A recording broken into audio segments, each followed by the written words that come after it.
तो दोस्तों हम इस समय हैं मध्य प्रदेश के ओरछा निवाड़ी डिस्ट्रिक्ट के विकासखंड ओरछा में, और यहाँ हम पहुँचे हैं छारद्वारी के हनुमान जी के मंदिर में।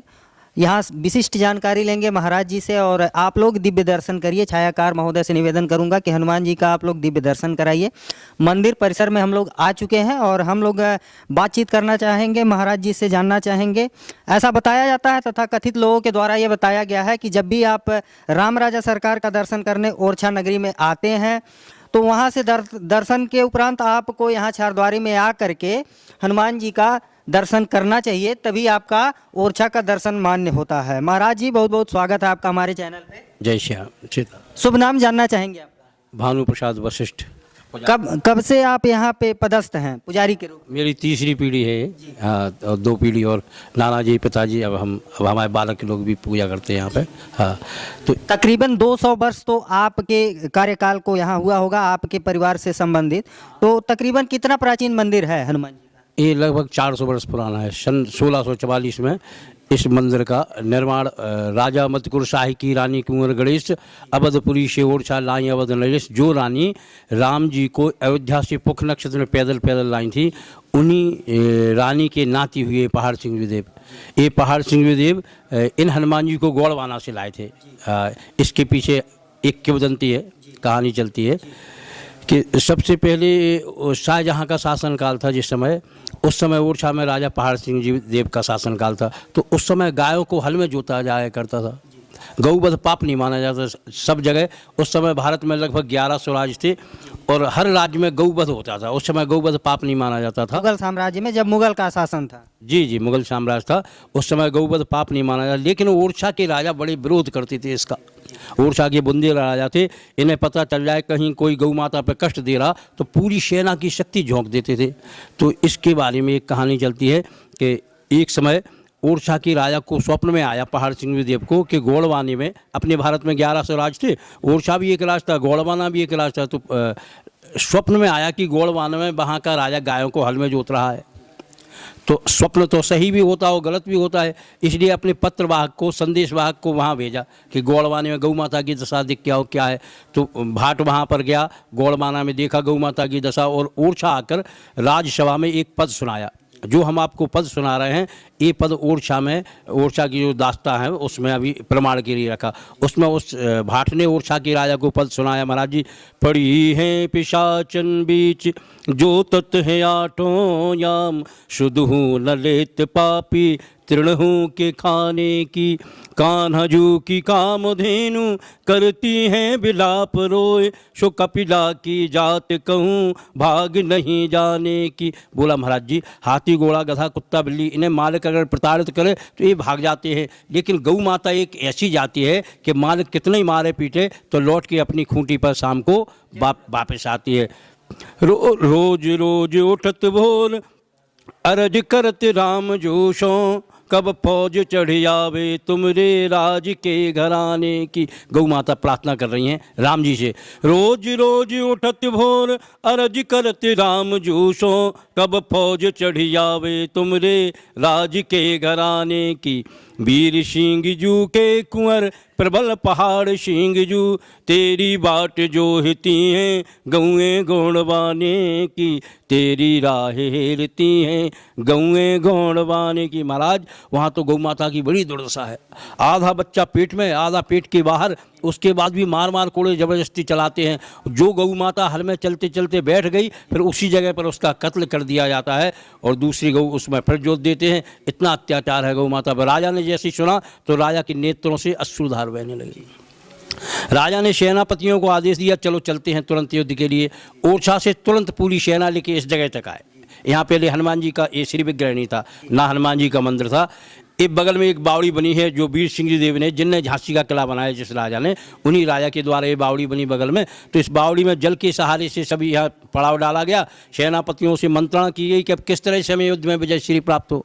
तो सबने कहा महाराज जी, वहाँ की सेना ज़्यादा है, यहाँ की सेना कम है, युद्ध में विजय श्री प्राप्त करना तो बड़ी मुश्किल है। अब तो क्या किया जाए? तो कहा अब अगर कोई देवता सहयोग कर दें तो हमें अवश्य विजय श्री प्राप्त हो सकती है। किसी ने कहा राम जी का आवाहन किया जाए, किसी ने कहा भगवान कृष्ण जी का, किसी ने भगवान भोलेनाथ का, किसी ने कहा महाराज जी चारों युग परताप तुम्हारा है परिशुद्ध जगत उजियारा। इस कलयुग में हनुमान जी से बढ़ के कोई शक्ति नहीं है। अब हनुमान जी का अगर आराधन यहाँ किया जाए तो हमें अवश्य विजय श्री प्राप्त होगी। तो सबने हनुमान जी से प्रार्थना की, प्रभु अतुलित बलधामम हेम शेलावदेहम धनुजवन कृशानम ज्ञानी नाम अग्रगण्यम सकल गुण निधानम वानराणामधीशम रघुपति प्रिय भक्तम बात जातम नमामि, रघुपति प्रिय भक्तम बात जातम नमामि। जिस समय आदमी के प्राण संकट में होते हैं उस समय आत्मा से सच्ची आवाज़ भगवान के लिए निकलती है, क्योंकि सब युद्ध के लिए जा रहे हैं, अब प्राण बचते हैं जाते हैं। इसमें सबने हनुमान जी का मन से आराधन किया, सो हनुमान जी की गगन मंडल से हुंकार सुनाई दी। जैसे ही हुंकार सुनाई दी तो ओरछा के राजा ने कहा कि देखो भगवान साक्षात तो किसी से मिलते नहीं हैं, अब भगवान हमने प्रार्थना की और भगवान का शुभ शकुन हमें मिल गया, भगवान की हनुमान जी की आवाज़ सुनने को मिल गई, समझ लो अब अवश्य विजय श्री प्राप्त होगी हमें, क्योंकि हम तो परमार्थ के लिए जा रहे हैं, गौ माता की रक्षा हो जाए फिर हमारे प्राण 10 मिनट निकल जाए, हमें इसकी कोई चिंता नहीं है। तब गए यहाँ से युद्ध करने, 1 महीने तक गोड़वाने में युद्ध चला। युद्ध के बाद भगवान हनुमान जी की कृपा से उन्हें विजय श्री प्राप्त हो गई। तो कहा अब चलते हैं विजय श्री प्राप्त। गौशाला खुलवाई, वहाँ के राजा को बंधक बनाया। जब वहाँ से चलने लगे तो ओरछा के राजा पहाड़ सिंह जी ने सोचा कि यहाँ का किला देखें। रानी दुर्गावती की और पहले की बात है, रानी दुर्गावती बाद में हुई, उनके पहले हृदय साय नाम के एक राजा थे। तो ओरछा के राजा पहाड़ सिंह ने सोचा कि हमें हृदय साय का किला देखें कैसा है। तो किले में घूम रहे थे तो किले में बेसमेंट में यही भगवान का श्री विग्रह तल घर में उपेक्षित अवस्था में पड़ा था, क्योंकि जहाँ गौवध होगा वहाँ मूर्ति पूजा तो होगी नहीं। हाँ, तो भगवान उपेक्षित अवस्था में पड़े थे। राजा ने जैसे दर्शन किए हनुमान जी के तो कहते हैं यदि प्रेम सच्चा हो तो मूर्ति भी बोलती है, यदि प्रेम सच्चा हो तो मूर्ति भी बोलती है। ओरछा के राजा को लगा कि हनुमान जी ये कहने कि हमें साथ में ले चलो। सो हनुमान जी को रथ में बिठाल के ओरछा के राजा लाए, रथ यहाँ तक आया, इस जगह तक रथ यहाँ इतना भारी हो गया कि यहाँ से आगे ना बढ़े। तो अब राजा ने कहा भगवान की कृपा क्यों नहीं रथ आगे बढ़ रहा, तो कहा अब यहीं हनुमान जी का मंदिर बना दो, यहीं पे हनुमान जी को स्थापित किया जाए, ऐसा संकेत हनुमान जी के द्वारा दिया जा रहा है। जी। तो ऐसा राजा ने तो अब मंदिर बनाने के लिए तैयार हो गए, कारीगर वगैरह सेनापतियों ने लगा दिए। अच्छा, महाराज जी ओरछा चले गए, जो ओरछा के राजा थे पहाड़ सिंह जी, वो ओरछा 1 महीना हो गया थे युद्ध करते करते, तो अपने रजवाड़े में पहुँचे। अच्छा, विश्राम किया रात्रि में। अच्छा, मंदिर का काम होना शुरू हो गया।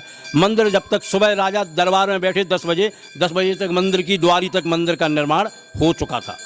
अच्छा, अब राजा को मन में एक घमंड आया कि ये विजय श्री हमने प्राप्त की है। हनुमान जी का भूल गया कि हनुमान जी ने हमें विजय श्री दिलवाई, सहयोग पूर्ण रूप से हनुमान जी का रहा, तब वो विजय प्राप्त की। जी। तो राजा ने अपनी मूछ पर हाथ घुमाया, राजा ने अपनी मूछ पे हाथ घुमाया कि हम गोड़वाने में विजय श्री प्राप्त करके आए। मूछ पे हाथ इसलिए घुमाया कि उस समय भारत में 1100 राज थे और हर राज वहाँ लड़ने के लिए थर्राता था, क्योंकि वहाँ बंगाल का जादू चलता था, गोड़वाना का जादू चलता था, बंगाल का जादू चलता था। तो हर सेना लड़ने के लिए डरती थी, कोई जीत ही नहीं पाता वहाँ से।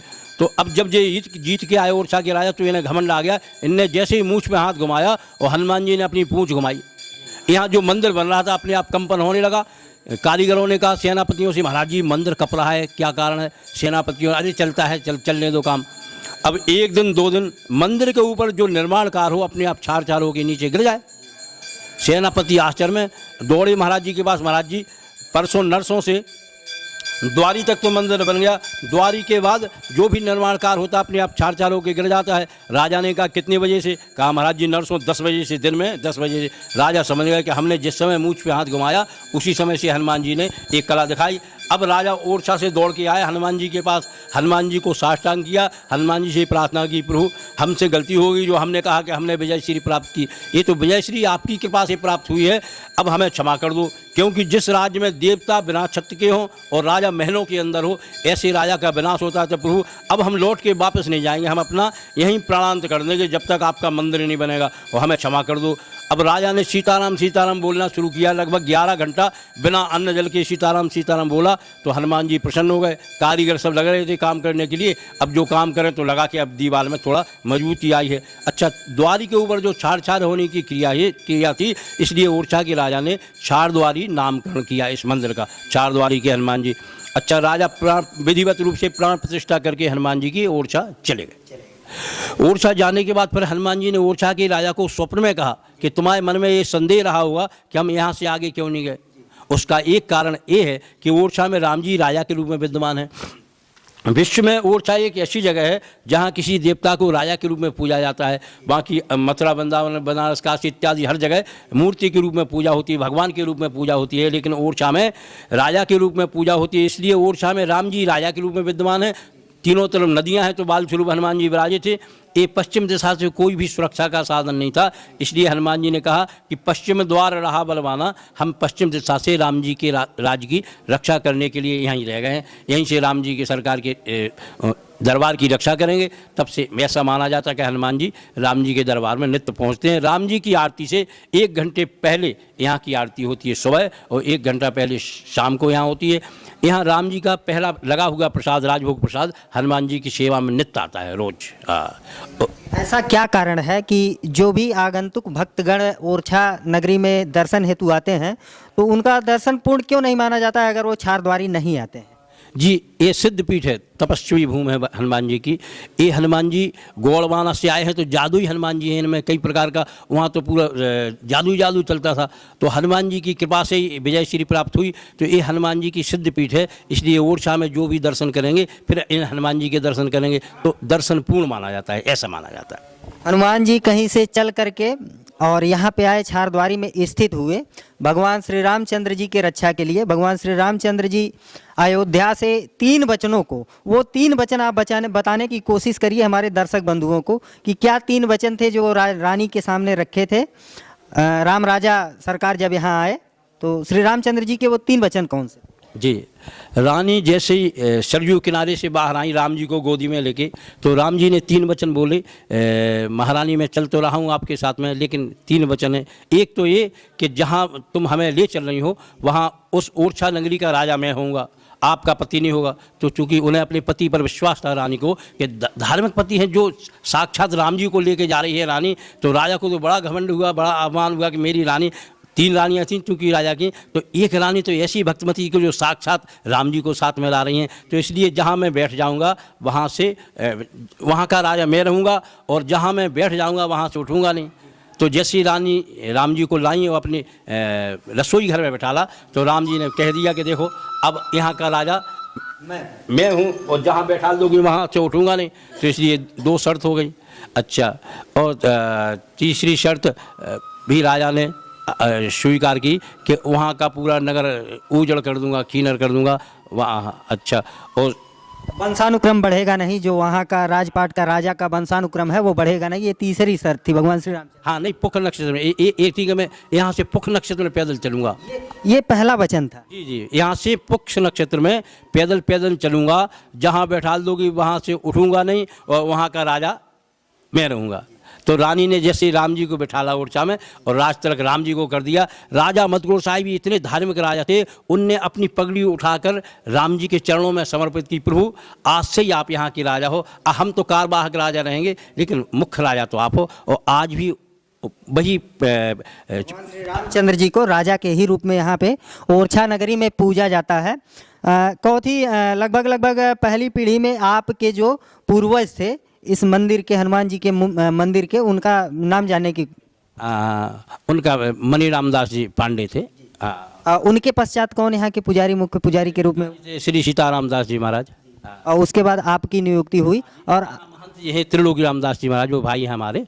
हाँ, वो महंत जी हैं, मैं पुजारी हूँ, मैं भानु प्रसाद वशिष्ठ। और आगे जो अगली पीढ़ी आपकी है, तो क्या मंदिर के सेवा में सेवा भाव से अपना जीवन समर्पित करेगी कि नहीं करेगी? नहीं, बिल्कुल करेगी। वो पढ़ाई वढ़ाई सब छोड़ के भगवान की सेवा में लगे हैं। अभी जो हम लोगों के बाल गोपाल हैं वो सब हनुमान जी की शरण में है। नौकरी प्रमुख नहीं मानते, इसलिए नहीं मानते कि इनका दरबार मिल जाए, इससे बढ़ के और क्या है। नौकरी के बाद भी, पैसा कमाने के बाद भी आदमी को भगवान की शरण में जाना पड़ता है। तो अब हमें भगवान पहले ही से शरण में लिए हैं, तो हम काय के लिए नौकरी के लिए भागें? सब पढ़ते लिखते जरूर हैं, इसलिए कि योग्यता तो होना जरूरी है, लेकिन उसके बाद बस रहना चाहते हैं भगवान की शरण में, यहीं भजन करते हैं। यहाँ पर अखंड भजन चलता है। कम से कम 25-30 साल से सीताराम सीताराम नाम ध्वनि चलती है, रामायण चलती है। सन 1970 से बराबर रामायण चल रही है यहाँ पर, और अभी भी ये रामायण पाठ शुरू है। इस तरह से बराबर धार्मिक अनुष्ठान चलते रहते हैं। वो इसलिए कि जिस स्थान पर भगवान का नाम होता है उस स्थान के में विराजित देवता की अपने आप शक्ति चैतन्य बढ़ता है। तब लोग जो भक्त आएंगे तो उनकी मनोकामनाएं पूर्ण होंगी। अगर हम भजन नहीं करेंगे यहाँ बैठ के तो उन लोगों की कैसे इच्छाएं पूर्ण होंगी। भजन इसलिए करते हैं कि भगवान सर्वे भवन्तु सुखना सर्वे सन्तु निरामया, सारा संसार सुखी हो, सभी भक्तों की हनुमान जी प्रार्थना पूरी करें। ये पर्सनल कोई स्वार्थ नहीं है, हम तो इनके शरण में पड़ दे रहते हैं। ये यहाँ पे मंदिर से पहले बावड़ी का निर्माण किया गया था। जो बावड़ी का निर्माण हुआ था वो वीर सिंह देव ने, जो पहाड़ सिंह देव हैं, इनके पिताजी थे वीर सिंह देव। इनने एक रात्रि में 52 बावड़ी, 52 कुआं, 52 तालाब की नींव डाली थी। इन्हीं ने झांसी का किला बनवाया था, दतिया का सतखंड महल, झांसी का किला और ये बावड़ियाँ वगैरह, ये धार्मिक काम करते थे वीर सिंह देव जी। तो अभी पुजारी जी हमारे साथ जुड़े थे और एक कथा के माध्यम से भगवान श्री रामचंद्र जी से जुड़ी यहाँ के छारद्वारी महाराज जी, हनुमान जी के महाराज जी के द्वारा इनकी कथा के माध्यम से इनकी पूरी कहानी मंदिर से संबंधित और इनके परिवार से संबंधित कि किस तरीके से इनके परिवार का मंदिर से जुड़ा योगदान है।